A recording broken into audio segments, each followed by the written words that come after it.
ما عندك أمثال وحكم مثل هذه الأشياء يعني ذخيرة يعني ذخيرة بالأردية يقول الذخيرة ذخيرة. فيجب أن يعني مال مثلا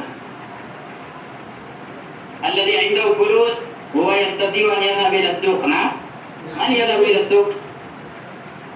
الذي في جيبه فلوس، في جيبه فلوس كثير ويستطيع. نعم. فمن يكون خطيبا؟ الذي في جيبه اللغة كثير مهارة اللغة، ليس فقط لغة، مهارات اللغة. الذي فيه تعبيرات والمفردات كثيرة في جيبي. هذه كلها فلوس اللغة. فهذه الفلوس إذا كانت في عقلك في قلبك طيب محفوظة جيدا وعلى لسانك فأنت خطيب. صحيح. نعم. نعم. فلازم تكون عندك مفردات كثيرة وتعبيرات كثيرة وأمثال وحكم. إن شاء الله تكون أنت متحدثا جيدا، متكلما جيدا، خطيبا جيدا.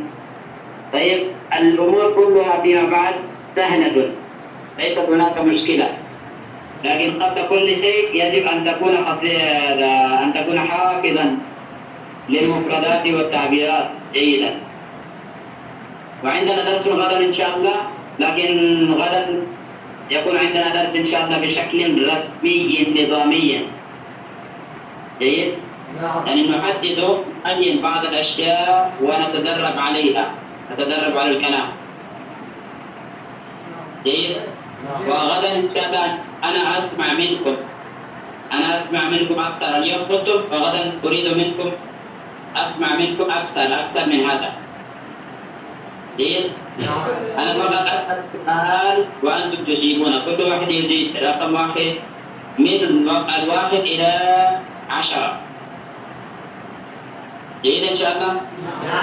بارك الله فيكم ويسر لكم ويسر اللغة العربية على ألسنتكم وعلى لساني وعلى ألسنتكم جميعا يا رب. آمين. بارك الله فيك أيضا. تشرفت. آمين وفيكم بارك الله. تحياتي لكم خاصة.